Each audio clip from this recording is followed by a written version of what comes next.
Guys, we're finally back sa Osaka pero ngayon hindi winter, summer ngayon. So medyo mainit. Mas mainit pa sa Philippines actually kasi sa atin 'di ba medyo umuulan-ulan pa. Dito talaga tirik yung araw. Ang first na agenda namin is pupunta kami sa Rinko Town Outlet. So magsha-shopping na agad kami and mamaya pupunta na tayo ng Kyoto. Kung alam niyo yun guys, nandun yung mga bamboo forest and yung Inari, yung mga torii gates nandun. So marami kaming hindi na-explore dito sa Osaka. Ngayon namin siya i-explore kahit medyo mainit na. Sana kayanin ni Honey Bunch yung init. Yung kinikrave niya, nakain niya na. So, happy na siya. Sobrang aga namin natapos sa immigration, like 6 a.m. And around 10 a.m. pa lang nag-open yung outlets. Medyo matagal kami maghihintay. Ang dami na namin nakain. So, medyo tataba tayo dito, no?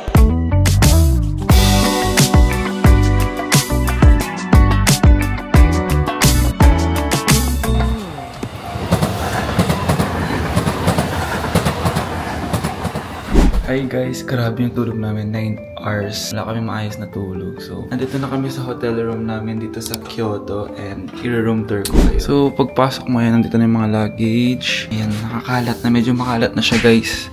Tapos dito CR, nandiyan si Honey Bunch, tumatay siya. Ay, naniligo pala. Ayan yung gamit namin. Actually, very spacious na siya compare sa ibang hotel namin na pinuntahan namin. So, ito na agad yung kama. Window and then may TV pa dito. Okay na siya guys para sa amin yan. Honey Bunch. Nasa prime location siya kasi pagbaba mo may Rolex na Bulgari and mga shopping district nandito na. Akala mo talaga bibili ng ganun pero wala lang. Syempre maraming tao din dito which is I like kasi ayoko yung parang medyo tagong place. Gusto ko yung parang marami pa rin tao. So yeah guys, we'll explore more Japan later.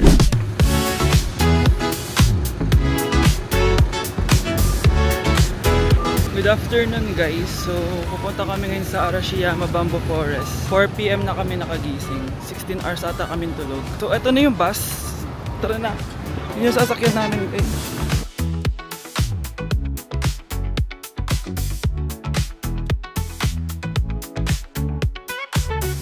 We're here na sa Arashiyama Bamboo Forest. So sabi sa Google, retreat daw to ng mga aristocrats. Sobrang tagal na panahon. Ginugel ko siya. Pero ang ganda niya guys and sobrang daming bamboo.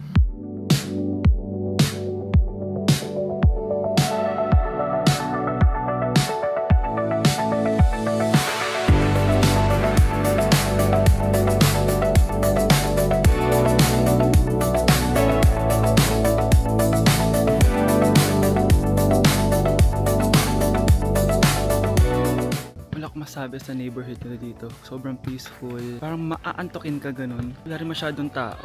May mga naglalaro ng basketball dyan. So, sobrang province. Soccer. Soccer ba? Soccer pala. I love it here. Pero kung pumunta tayo dito ng tanghali, siguro nag-away tayo. Yeah, sobrang init. Like, pag nakabilad ka na, ibang-iba yung Japan na to compare sa malamig siya. Ang ganda dito din. Sobrang linis ng paligid nila. Like, wala akong masasabing bad. Ganito yung tsura ng bamboo forest kapag padilim na. Well, hindi kita masyado na madilim yung bamboo pero in real life, it's so dark. Dito na yung train. Let's go. Mira, viene por aquí. Mira.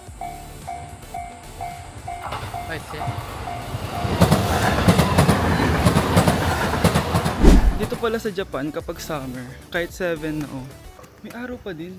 Ngayon ko lang na-experience sa 7 at di pa madilim. Kasi sa Pilipinas, pag 5 na, madilim na talaga.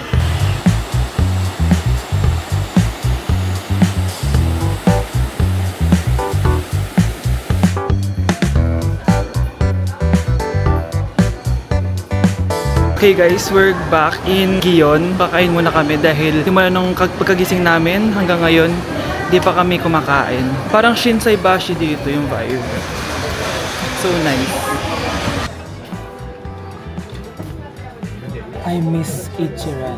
Let's go. Kain na tayo. Wala nang patumpik-tumpik pa to.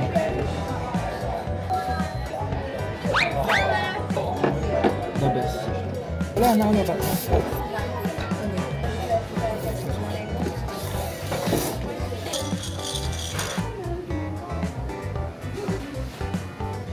Good morning guys, maaga kami gumising ngayon kasi lilipat kami ng hotel to Osaka naman. So, ito yung mga bagahe namin. Another lakaran na naman, buhatan na naman, no? So, let's go!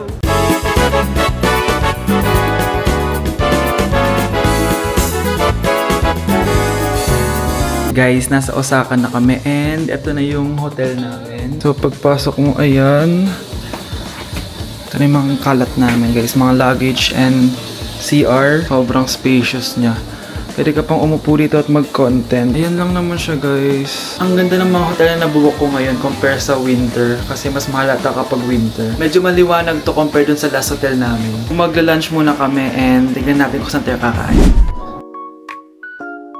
Grabe ang init. Hindi ganito dati nung pumunta kami dito. Sobrang lamig ngayon. Para kaming nasa impyerno guys. Diyos ko po Lord. Totoo ba ito?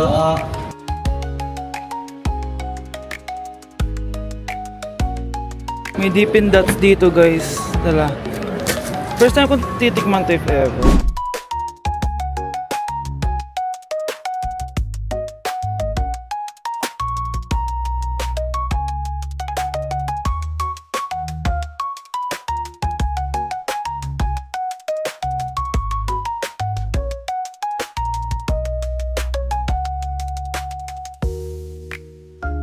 We're back at Kura Sushi. I miss this place. Grabe. So guys, oh. Wow. Ang dami. Kuha na tayo, Van. Batch BG mo muna ako. Okay. BGV.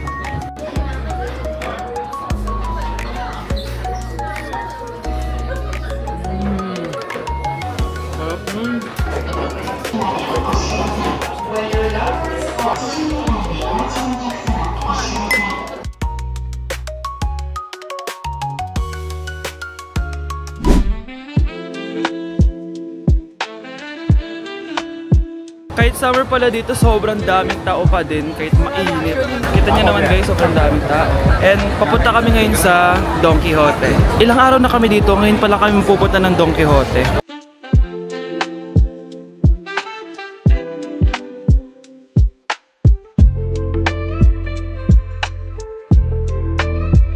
Good afternoon guys, sobrang late na naman namin nagising. And ngayon, titikman namin tong matcha from Matcha House.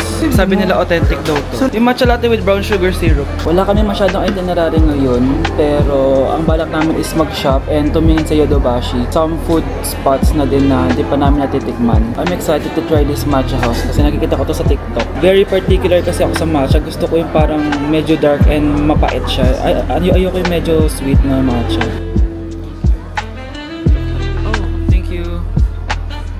Spoon siya guys. And ito yung tsura niya. Ano masasabi mo? Damn. Well, down. Damn. Let's try guys. Interesting. For me, 7 out of 10. Pero may mga side topping siya. May beans siya and ano ba tong stick na to, Bunch? Sarap siya. Let's go to Blue Bottle naman. And sobrang tagal ko nang gusto pumunta doon nung past Japan trip pa namin. Pero last time kasi sobrang haba ng pila and sana ngayon wala ng pila. So we're in Umeda and this is like madaming building dito. So we're just following Google Maps. Yun lang. Ito yung navigation system namin dito. We're here!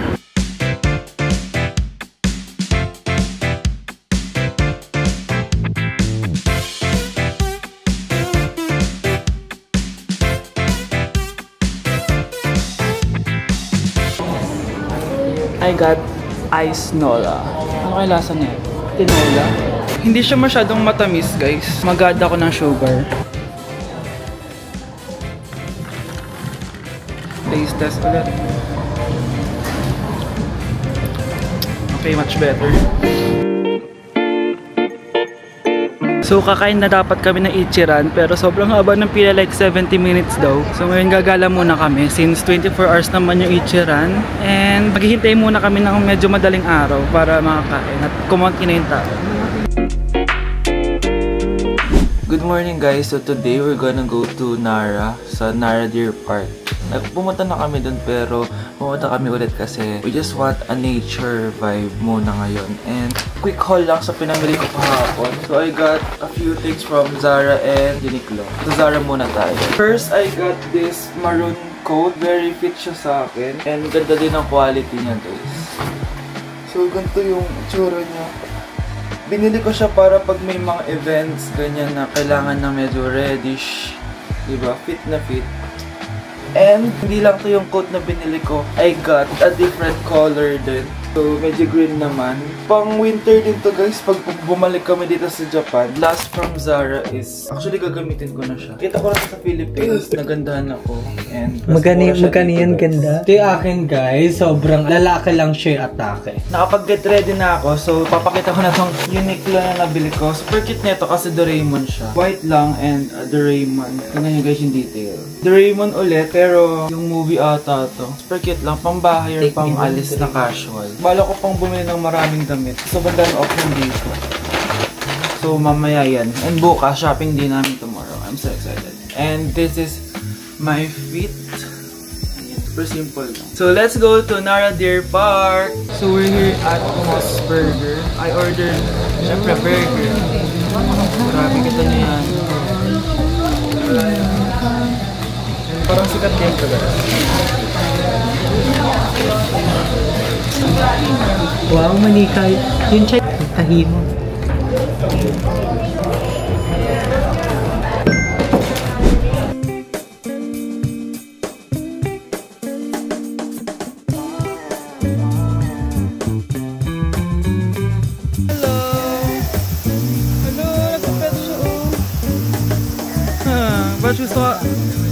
Wala tayong food. Nung winter, ang dami nagbebenta ng pagkain ng deer dito, pero ngayon wala na masyado. Di ko lang, baka nagkaubusan. Daming deer dun, no?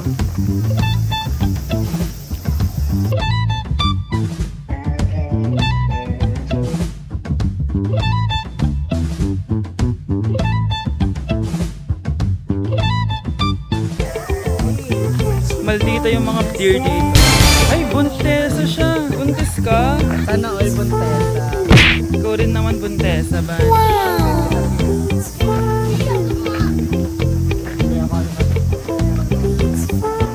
Buti na lang talaga, the weather is nice. Like, di na umulan. Kaya na sobrang lakas na ulan dito. Ito ata yung national something nila eh. Bumibili siya ng ice cream, guys. I'm proud of you. Marunong ka na. Kit nila o mga old people yung mga nag-ano. Sabi mo nga, sumimasen. Nagsumimasen ako. Oo nga. Ayan na, ayan na. Ano sabi mo? Wow. Nandito kami nung winter, exactly November. Grabe. Ibang-iba yung tsura niya ngayon ah.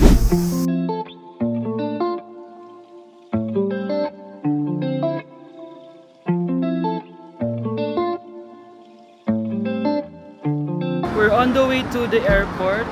Uuwi na kami. Ayan mga bagahe namin. It was a good 1 week of stay here in Osaka and sobrang nag-enjoy kami and finally na-complete na namin lahat ng season ng Japan. We've been here sa spring, winter, autumn, and then now summer. So, ang conclusion namin is winter or autumn kami pupunta kasi talagang tagaktak sa pawis. Pero maraming mabibiling damit kapag summer. Walang eme yun. Yes, pero hindi mo... Mura pa. Yes. Pero at least hindi mo iniinda yung sobrang lamig, di ba? Ganito yung itsura ng Japan pag 5 AM. Peaceful.